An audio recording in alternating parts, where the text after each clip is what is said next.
अस्सलाम वालेकुम वीवर्स, कैसे हैं आप सब लोग। अल्लाह से उम्मीद है कि आप लोग ठीक होंगे, खैरियत से होंगे। और मैं भी अल्लाह का शुक्र है ठीक हूँ, खैरियत से हूँ। और आप सब लोग बताएं आपके रमज़ान कैसे गुज़र रहे हैं। माशाल्लाह से रोज़े सबके ही अच्छे गुज़र रहे होंगे और हमारे भी अल्लाह का शुक्र है अच्छे गुज़र रहे हैं। यहाँ पे सुबह सुबह मैंने जब सहरी के बाद मैं उठी थी दोबारा सोने के बाद, तो फिर मैंने कहा लाओ ये मसाले रखें, रेफल्स कर दूँ इनको, क्योंकि अब इनमें मतलब ये रखे हुए तो थे पैकेट, लेकिन मैंने इनको इनके जार्स में नहीं भरा था क्योंकि पहले से मौजूद थे। तो मैंने कहा ज़रा ये भी कम हो जाए तो फिर ही भर दूँगी।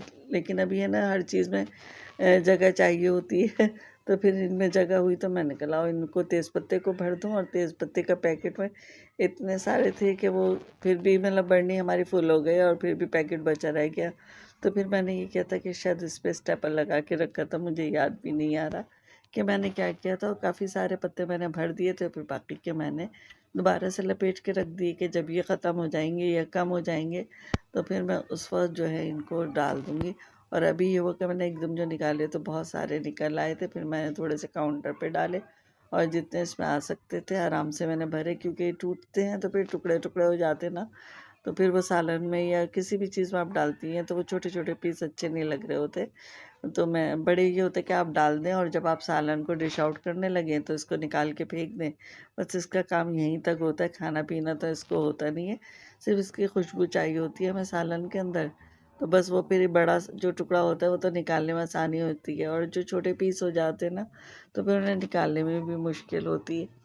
खैर ये तो अलग बात है। बस ये मैंने फिर भर के और इस पैकेट को फिर मैंने दोबारा से पैक करके रख दिया था, ताकि जब नेक्स्ट टाइम हम खोलें तो इसकी फ्रेशनेस जो है ख़राब ना हो या खुशबू में कोई कमी ना आए। तो बस ये करके मतलब इस तरह के काम होते हैं जो कि हमें करने पड़ते हैं। आगे भी कुछ मसाले ख़त्म हो रहे थे, फिर मैंने उनको भी भर दिया था। तो आप लोग बताइए, आप लोग भी इसी तरह सब लोग करती होंगी, क्योंकि आजकल ज़ाहिर सी बात है मॉल जाते हैं तो वहाँ पे पैकेट बड़े बड़े होते हैं जो कि इतने इस्तेमाल भी नहीं हो रहे होते। और हाँ, मैंने इसे स्टेपल कर दिया था ताकि इसमें एयर भी ना जाए, उसकी फ्रेशनेस भी ना ख़त्म हो। तो ऐसा करके 2-3 स्टेपल लगा दिए थे मैंने।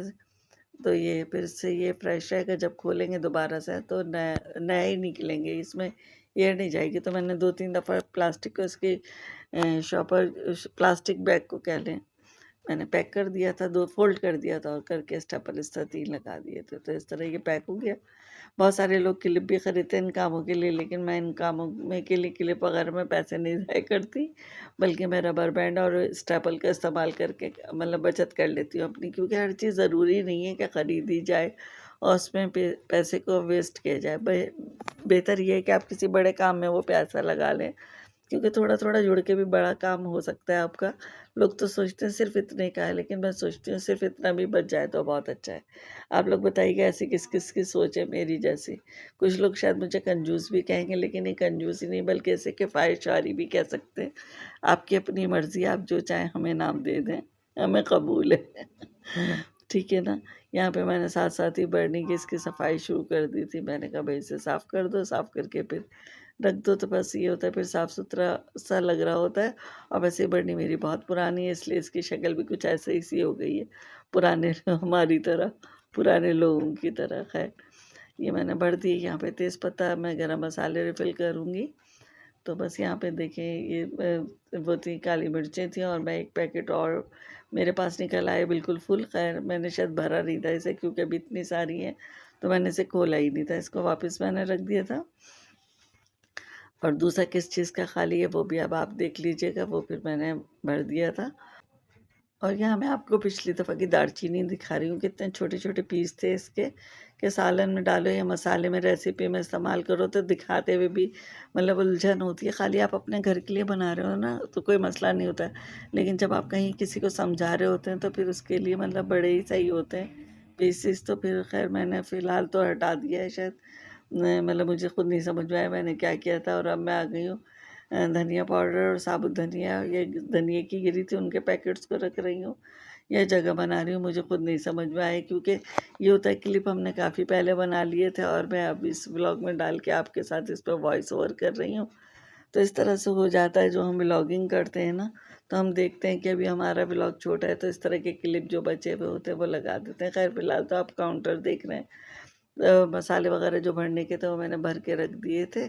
आगे फिर मुझे अभी चूल्हे की सफाई करनी है, क्योंकि चूल्हा भी मतलब 2 रोज़ से मैंने अच्छा सा साफ़ नहीं किया था, और रोज़ ज़ाहिर सी बात है ऑयली चीज़ें पक रही होती हैं, तो इस वक्त मैंने अच्छा सा साफ़ करने का सोचा था, और वही मैं कर रही हूँ। और यहाँ पे लाइट भी बड़ी कम सी आ रही थी इस वक्त, तो आप देख ही रहे होंगे किस तरह का लग रहा है। पास ऑफ होता है कैमरे की लाइट भी अच्छा सा काम नहीं कर रही होती है। खैर, आप लोगों को देखना तो पड़ेगा, क्योंकि मैंने लगा दी यहाँ पे चूल्हे की धुलाई पुछाई हो रही है। चूल्हे को चमकाया जा रहा है, क्या करें, ज़ाहिर सी बात है दिन में ज़ाहिर सी बात है पकाने का भी नहीं होता, रमज़ान है। और खैर जब पहले गैस होती थी तो ये होता था, हम छोले उबाल लेते थे। इस दफ़ा तो मैंने छोले भी इतने कम बनाए, क्योंकि उबालने वाला टाइम ही नहीं रहता, और जब तक उबालने वाला टाइम मतलब उबल की चीज़ ख़त्म होती है तो पता चलता है वहाँ पकाने वाला टाइम निकल जाता है, और फिर गैस हल्की हो जाती है, क्योंकि सबके चूल्हे जल जाते हैं। पहले ये होता था दिन में गैस आ रही होती थी तो छोले उबाल लिए अपना, और कोई रेसिपी ऐसी मुश्किल सी बना ली।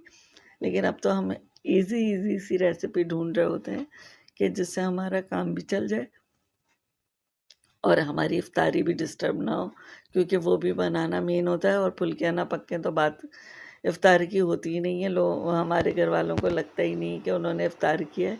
तो फुल्कियाँ तो मस्ट है, भले कुछ उन्हें मिले ना मिले, फुल्कियाँ ज़रूर चाहिए। और ये मैं आपको दिखा रही हूँ, यहाँ पे आज मैंने चूल्हा साफ़ किया, कल मैं इंशाल्लाह मैं ये वॉल साफ़ कर दूँगी, सारे टाइल्स वगैरह इसके तो साफ़ करूँगी, क्योंकि फिर आगे ईद आ रही है, तो हमें डीप क्लीनिंग अभी से शुरू कर देनी चाहिए। और मैं इसी तरह तो थोड़ा थोड़ा काम करती हूँ। खैर चूल्हा तो होता रहेगा बीच में भी साफ़। रमज़ानों से कुछ टाइम पहले जो है मैं ये सूट लाई थी, 2 सूट लाई थी, अपनी अम्मी का और अपनी बेटी का। तो मैंने आपसे दिखाया भी था, शेयर कर दिया था आपसे। उस वक्त ये अनस्टिच थे, आज मेरे से पता नहीं क्यों बोला नहीं जा रहा है इस वक्त। तो अनस्टिच थे, अब ये टेलर के यहाँ से सिल के आए हैं काफ़ी टाइम के बाद, क्योंकि ज़ाहिर सी बात है रमज़ान चल रहा है, उनके पास रश होता है।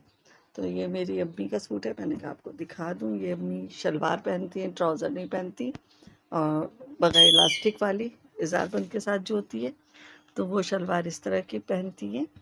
और ये इसकी कमीज़ है, अम्मी की शर्ट। तो मैं आपको खोल के दिखा देती हूँ। इसका गला इस तरह से तैयार हुआ है, नीचे दामन पे और आस्तीनों पे मैंने लेस लगवाई है, ये आपको नज़र आ रही होगी, ये लेस है। और साथ में यहाँ पे फिनिशिंग पट्टी लगाई है टेलर ने, सिया अच्छा से सफाई से। मैंने इस टेलर से पहली दफ़ा सिलवाया है, तो बस होता है ना, फिक्र सी हो जाती है। बस थोड़ा सा मेरी बेटी के सूट में कर दिया उसने, जो मैंने कहा था उस तरह नहीं हुआ। खैर मैंने, ज़ाहिर सी बात है गुस्सा तो आता है। मैंने कहा था यहाँ ट्राउज़र ये बेटी का है, और इसका ये ट्राउज़र और ये शर्ट है, तो मैंने कहा था ट्राउज़र में यहाँ पे पेंटेक्स डाल दीजिएगा। तो उसने कहा था हाँ मैं सब डाल दूँगा। और इत्तेफाक से जब हम गए तो उस वक्त उनके पास जो डायरी उनकी होती है वो ख़त्म हुई थी। तो मैंने कहा भाई मंगा लें, इतने ऐसा ना हो भूल जाए। कहना नहीं नहीं मैं भूलूंगा नहीं, सब सब याद रहेगा।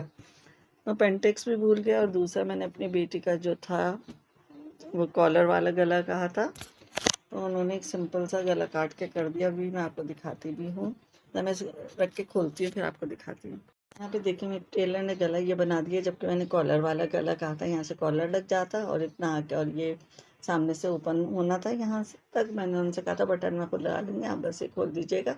और नीचे तो पट्टी लग जाती है, तो बटन मैं खुद स्टिच टाँग दूँगी। लेकिन उन्होंने उन सामने क्या किया, इसका काम काफ़ी लंबा हुआ था, समझे यहाँ तक कहा था, तो उन्होंने वो वहाँ से काट दिया गला, और गला काट के गोल कर दिया। अगर आप चाहें तो उसकी पहली वीडियो देख लीजिएगा, जब मैं ये सूट लाई थी इतना लंबा सारा गला था, समझे वो जो 14-15 इंच का होता है, वो काट कूट के उन्होंने मुन्ना सा गला रहने दिया काम का, वरना इतना प्यारा सूट लग रहा था। खैर अब ये हो गया। यहाँ पे मैंने ये लेस लगवा दी थी बेटी के इसमें, और इसी तरह मैंने दामन में लगवाई है यहाँ पे ये लेस, और साथ में मैंने पट्टी लगवाई है, फिनिशिंग पट्टी। सही, क्योंकि मुझे लग रहा है इतनी फिनिशिंग से भी नहीं लगाई है फिनिशिंग पट्टी को भी। और इसी तरह आस्तीनों में मैंने लगवाई है। तो खैर इस तरह सूट तो बन गया। बेटी को तो खैर पसंद आ गया, कहना मामा सही है। लेकिन मैं जिस तरह कह के आई थी, तो मुझे जाहिर सी बात है उस चीज़ का अफसोस हुआ, गुस्सा भी आता है। लेकिन क्या करते, रोज़ा उसका भी था, रोज़ा हमारा भी था, तो चिल्ला के कोई फ़ायदा नहीं था। क्योंकि चोरे मतलब रोज़े में वो है ना कि भाई वो भी काम ही कर रहे होते हैं। अब क्या कहें, कह भी ज़्यादा नहीं सकते कि भूल गया, अब इंसान है, गलती हो गई, अब तो कुछ हो नहीं सकता ना, गला तो कट गया, जैसा बनना था वो भी बन गया। तो ये खैर सूट है, मैं आपको दोनों को साथ रख के दिखा देती हूँ सूट। यहाँ पे बस अब आप दोनों सूटों का फुल लुक भी देख लीजिए, शलवारों के साथ, ट्राउज़र के साथ। तो मैंने पूरी फैला के दिखा दी है कि आप लोग भी देख के इस तरह आइडिया मिल जाता है। वैसे तो खैर ये सिंपल सी शर्ट्स है, कोई इतना ख़ास नहीं है, लेकिन जो लोग औरतें घर में सी रही होती हैं उनको मिल जाता है झटपट से आइडिया कि चलो इस तरह से कर लो, इस तरह से बना लो। खैर मैंने आपको दिखा दिया, बाकी आप सबकी मर्ज़ी।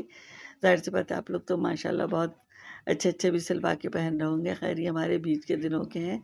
अब ये कि नमाज़ें पढ़ के इन सबको बेहिसाब करेंगे, क्योंकि कहते हैं रमज़ान में जो नया जोड़ा पहन लेते हैं तो उसका नमाज़ पढ़ते हुए तो उसका अल्लाह ताला हिसाब नहीं लेता है। तो हम अक्सर यही करते हैं, जब नया जोड़ा होता है तो उसे रमज़ान में पहन के बेहिसाब कर देते हैं। और मैं यहाँ आ गई हूँ इफ्तारी की तरफ, और इफ्तारी में आज बना रही थी, मेरी रेसिपी भी थी क्रोकेट्स। और ये बस मैंने इसके छोटे-छोटे क्लिप बना के डाल दिए हैं, देख लीजिएगा, मज़ेदार सी रेसिपी थी। तो ये कि इफ्तारी में इस तरह की चीज़ें अच्छी लगती हैं, बाकी तो सब, बाकी इफ्तारी मैंने नहीं शेयर की थी, क्योंकि वही फुल्कियाँ थी, वही चने की दाल और बेसन के दही बड़े जो होते हैं, वो सब थे और फ्रूट्स थे। तो मैंने कहा ये तो अक्सर मैं आपको दिखा ही रही हूँ, तो ये मैंने सोचा अपनी रेसिपी का दिखा दूँ, कि अगर आप चाहें तो इसको मेरे चैनल पे जाके इसे फ़ॉलो कर सकती हैं, देख सकती हैं और इस तरह बना भी सकती हैं। अगर आपको अच्छी लगे ये रेसिपी मेरी, और मेरे कुकिंग चैनल पे जाके आप देखेंगी, मेरी कुकिंग चैनल का नाम मैंने चेंज कर दिया, शेफ़ आसमा के नाम से आपको मेरा चैनल मिल जाएगा। तो उस पे रेसिपी आपको मिल जाएगी, आप जाके वहाँ से ट्राई कर सकती हैं। तो बस ये है कि मज़ेदार सी रेसिपी है और आपको अच्छी लगेगी। शेप में तो आपको ऐसा लगेगा कि आपने ये शेप देख रखे हैं, लेकिन हर शेप एक सी नहीं हो, मतलब हर शेप के अंदर एक सा जायका नहीं होता है, अलग जायका आपको मिलेगा। तो आप ज़रूर ट्राई कीजिएगा इसको, और अच्छे लगे तो लाइक कर दीजिएगा और शेयर कर दीजिएगा, और जो मेरे चैनल पे नए हैं और सब्सक्राइब नहीं किया वो सब्सक्राइब कर लीजिएगा, और जिन्होंने कर रखा है उनका बहुत बहुत शुक्रिया, वो वीडियो को लाइक कर दें। तो आपको आज की वीडियो कैसी लगी है? मेरा ये ब्लॉग काफ़ी दिन के बाद आ रहे होते हैं, हालाँकि कोशिश करती हूँ बहुत ज़्यादा जल्दी दूँ, बहुत सारे दूँ और जल्दी-जल्दी दूँ और अच्छे दूँ, लेकिन जब एक आध गैप आ जाता है तो वीडियो जो है बनानी हम ऐसा लगता है भूल ही जाते हैं। तो बस जब बना रहे होते हैं तो समझ में नहीं आ रहा था क्या बोलें और क्या कहें। खैर अपना ब्लॉग का मैं यहीं एंड करूँगी, अच्छा लगा है तो लाइक कर दीजिएगा, शेयर भी कर दीजिएगा, कमेंट्स भी ज़रूर कीजिएगा। मिलेंगे नेक्स्ट वीडियो में, तब तक के लिए अल्लाह हाफ़िज़।